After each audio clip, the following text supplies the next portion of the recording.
Hey guys, welcome to The Faithful Prepper. First off, I want to publicly say thank you to both the Angry Prepper and also Prepper Nation for the shout out. You guys are awesome. Just helping out us little guys. I just think that is really great. You guys are doing that and super kind. You totally don't have to do it, but you clearly just have good hearts and want to help out even us smaller channels, and I really appreciate it, and I know everyone else does as well. Thank you to any new subscribers. I sure appreciate the support, and I'm excited to have you guys here. So today I was planning all week to do a water filter review, but I kept having this feeling to share my story about when someone tried to break into our home. So every once in a while, I'm going to do a little story time and share with you just things we've been through, our life experiences that have all kind of built, who we are, the things we do, why we prep, why we do the things we do.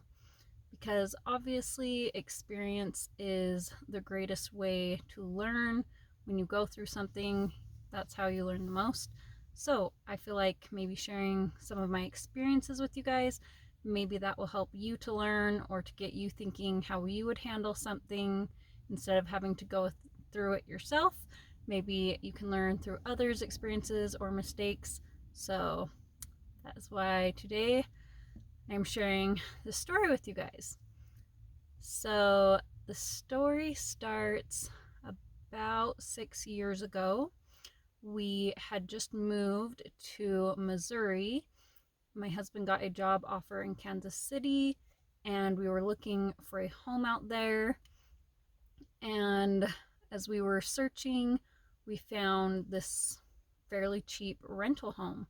And so we were excited because we'd always lived in apartments, and just having a rental home, it sounded really cool, and it had this huge yard, and it was really cheap. So, right, we were just all excited. This is so cool. This will be so exciting. And soon after we moved in, we started to get to know the neighbors and talk to people. And when you would just be out like for a walk or something, there would just be people. I don't know how else to explain it. They just looked a little creepy. I don't know how else to say it. I don't know. They just didn't take care of themselves as much, and they just kind of looked like they were pissed off at the world, or I don't know. They just didn't look like the happiest and friendliest of people.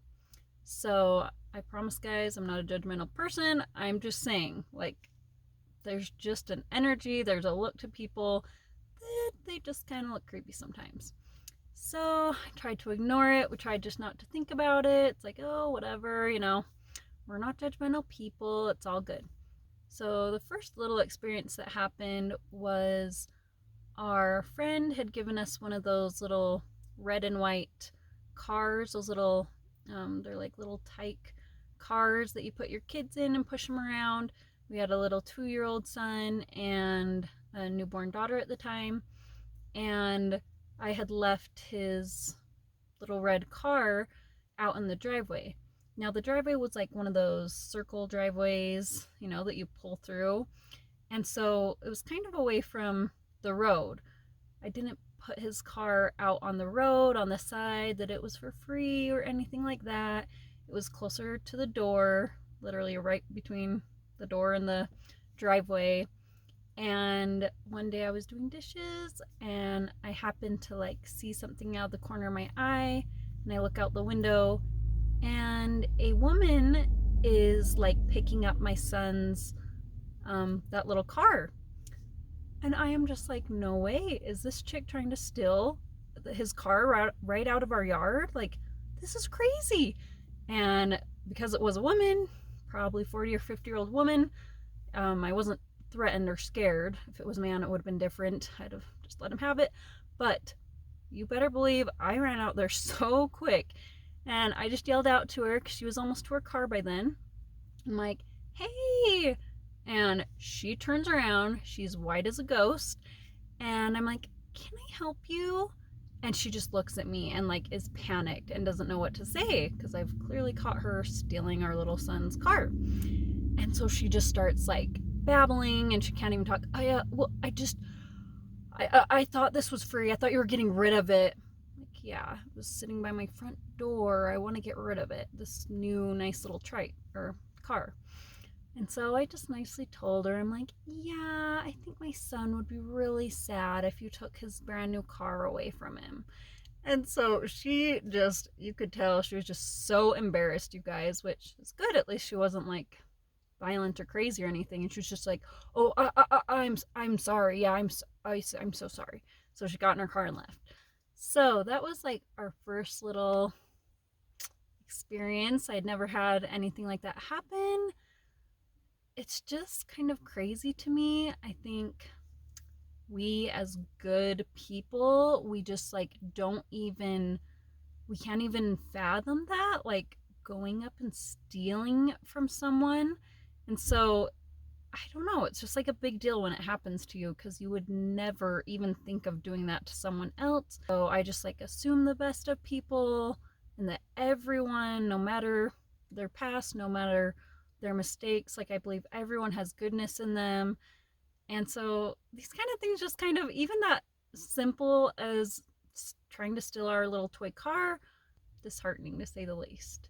So that was our first little thing that happened. So clearly, we did not do much research on the city of Independence, Missouri before we moved there.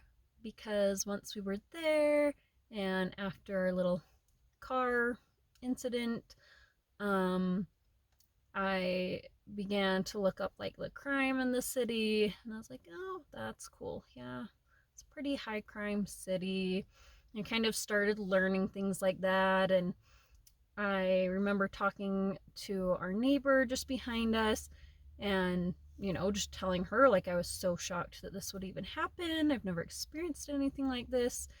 And she was just like, oh, yeah, like one time we were gone during the day and we came home and every single cupboard in our house was like wide open, every drawer, every dresser, like these thieves had like raided every inch of their house and they didn't steal a ton, just a couple of, more expensive, more valuable pieces. But I mean, just the way she said it was just like, yeah, that's normal. Like, at least it didn't get stolen. Kind of like, what's your deal? It's not that big of a deal. And so, yeah, as I talked to more friends and people around the general neighborhood and area, I just kind of started hearing more stories like that. Like, yeah, that's just kind of how it is here. Okay, so not long after our little car incident, maybe a couple weeks after or so, one day I was putting my 2-year-old son down for a nap, and then I had our newborn daughter, and it was the afternoon when they both took a nap at the same time. And any of you moms can relate to that newborn stage. You are up all night nursing them and feeding them and taking care of them, and you are getting zero sleep. You are just in a constant state of pure exhaustion. Like, it is hard just to function those first few weeks. It's like, okay, eat, sleep, feed the baby. Like, that's your life. There's like nothing else you can even grasp onto when you are so sleep deprived. So I was getting ready to go take a nap myself. And right as I was getting into bed, I heard a knock on the door. And so I thought, okay, I better just go check, make sure it's not one of my friends or someone. So I went around, and our kitchen, it had like one of those, I don't know what it's called, where they like peek out, the windows come out. And so I could see like the door right here perfectly because these windows kind of stuck out. And so I like peeked out the blind, the curtain, to see if it was anyone I knew.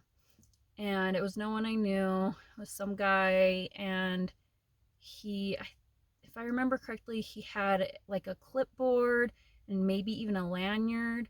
And so I personally, my husband and I, we've done door-to-door sales ourselves. And so I just kind of assumed it was like a door-to-door salesman or something. And so I didn't think much of it. I was just like, oh, okay, I'm going to go take a nap. So I go back to bed, and as I'm settling down, a few minutes later, he knocks on the door again. So again, I'm not thinking anything of it. I'm just trying to fall asleep and get comfortable. And as I'm falling asleep, I hear again a knock on the door. And right at that moment, I realized, oh crap, he's checking to see if we are home. This is not a door to door salesman. We don't wait that long. We knock on the door a few times and we get to the next door because we want to get that next sale. We're not waiting all day for someone to come to the door. So I'm like, great. So I go back to the kitchen, and I don't know what the situation was, but all the blinds in our home were closed. And so, yeah, he couldn't see in and I couldn't really see out. So I went back to that spot in the kitchen and I like peeked out again. And he's like over, whatever. Here's our door. Here's another window to the front room. He's over by the window of the front room trying to peek into our home. So I was a little freaked out at this moment, and it's also hard because when you're in the moment of something and you're not prepared, you kind of don't know what to do or think. You're just kind of overcome with fear. So I immediately called my husband, and luckily he happened to be on break right then, and he answered, and I told him what was going on. And he was like, "Hun, call the cops, call 911. Come on, like, why are you calling me?" And I'm just like, oh, I just felt embarrassed, you guys. I know that is so dumb. And I look back at how stupid of a decision that was to call my husband and not just call the cops right away. But I don't know, I just felt dumb. Like, there's a guy who's been knocking on my door for a couple minutes. Like, I didn't really know what to tell them. So, anyways, I think what happened, I think my husband ended up like getting on the other line and he was calling the cops or something, because of course I automatically start freaking out thinking of my children, right? My husband's at work, I'm home alone with my two children. So I peek in on my son, he's fast asleep in his room. I go to my newborn daughter in my room, and of course, again, that like, especially your newborn child, you're just more protective than ever of them at that stage. They are so helpless. And so what I did, you guys, I took her, she was fast asleep, and I went to our closet, and we had like a basket of dirty clothes, right? And I set her on top of it, and I took a towel and laid it just over her. So it was like kind of not on her, but it was like, how do I explain this? Here's the laundry basket. I laid her in it, and I put this towel that was laying next to it up over her so it wasn't touching her. She wasn't suffocating. She could breathe. But I was just like, I have to hide my baby, right? Like, of course, he's coming for my baby, and I have to hide and protect her. So that's pretty cool. Pretty cool. Like, she was totally hidden, totally asleep, totally fine. And so the next thing I do is, of course, and this is all like happening so quickly, you guys, it's crazy because it's like time both slows down and speeds up. Like, it is the weirdest thing. It really is. Oh, it's so crazy. So I also go to grab my gun that is in our closet. And as I'm getting the gun out, and as I get it out and hold it, you guys, it was like it weighed 1,000 pounds. My heart like drops. I literally just felt like everything in me, like just like the weight of like what I'm actually going to do with this, because someone is trying to break into my home and he's not getting anywhere near my kids. So yeah, it was kind of a crazy experience. Normally, take out your gun, it's not that heavy, your little gun, and yeah, it weighed 1,000 pounds. And so all of a sudden I hear a noise at that same time. Because again, this all, you know, I don't even know how quick it was. And next to our bedroom is a bathroom that you can get in through the master and through the hallway. I hear a noise coming, what sounds like from the bathroom. And so, of course, I run in there and I can see. So, the time of day it was, I could like see his shadow because the curtain on the bathroom window was closed. So I could see his shadow. He's trying to break into our bathroom window. And so, guys, this is just freaking crazy, freaking nuts. It all of a sudden hits me, okay, he doesn't think anyone's home. I need to let him know that someone is home. And so I immediately flip on the light and slam open the door, like as loud as I can. I slam the door so that, he sees and hears something. And sure enough, his shadow like stops for a second and then takes off. And so I'm feeling a lot better, right? Like, okay, I think he understands we're home. He's taken off. And so I check out the window. I don't see him anywhere. I'm, checking the perimeter of the house, all the windows. I do not see him anywhere. And so then I run for my little girl, pick her up. I'm just kind of like freaking out. But luckily, pretty quickly after that, my husband arrived home and also the police arrived there. Of course, my husband, being a good husband and father, once I called him, he booked it out of work and came straight home. And the police, they checked everywhere. They checked our whole yard, the whole neighborhood. They couldn't find anything.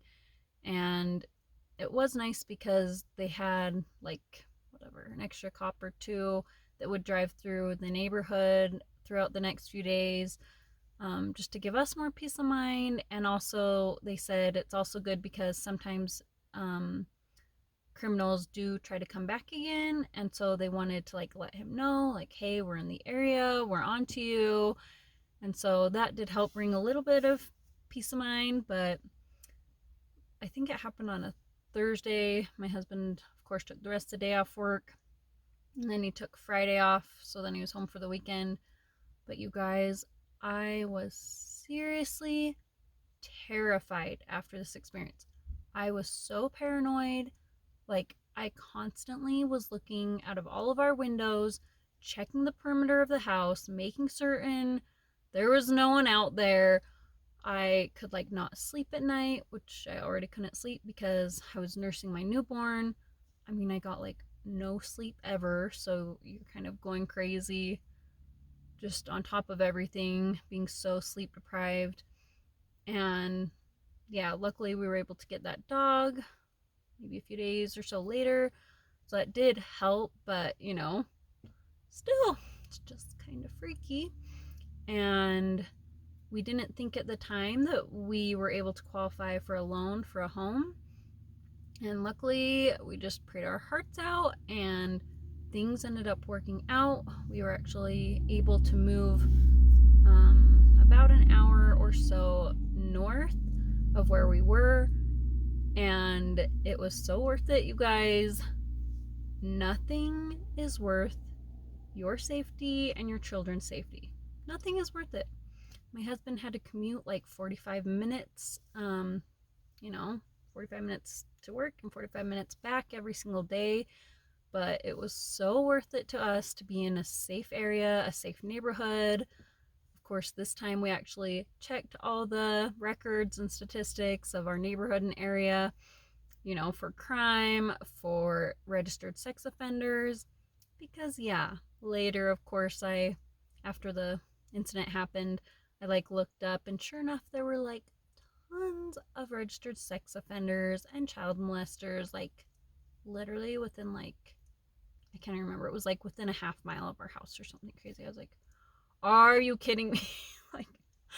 It was just nuts. So make sure when you're moving somewhere, you do your research, you check it out, you make sure that it is a safe area, because once we moved further out in the country, we were there for 5 years and nothing ever happened. in the comparison of living in a very dangerous, crime-filled city versus a very safe, low-crime little neighborhood and area where everyone just kind of watches out for each other, and made all the difference for sure. Anyways, so we have learned a lot since then, and I will share those tips in my next video. Alright guys, I know this video is getting long, so I personally don't have the longest attention span for YouTube videos. I like them to be for about 10 to 20 minutes.